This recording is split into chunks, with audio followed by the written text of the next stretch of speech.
Sinugod mo daw siya sa plaza. Tinatanong ko lang kung anong relasyon yung dalawa. Ay, anong pakialam mo? Nagsiselos ka? Oo! Bakit? May tayo ba? Oo nga pala, hindi nga pala tayo.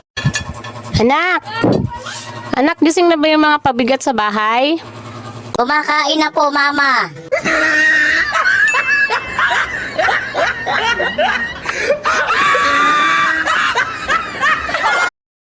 Kapag pangu ka, huwag kang magdamdam. Isipin mo na lang, yung ilong mo, boneless.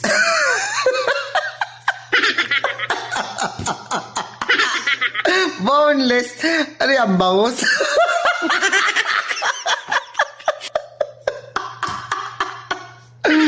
Tawa ko na tao, pangu din naman ako. Isipin na lang natin, yung ilong natin boneless.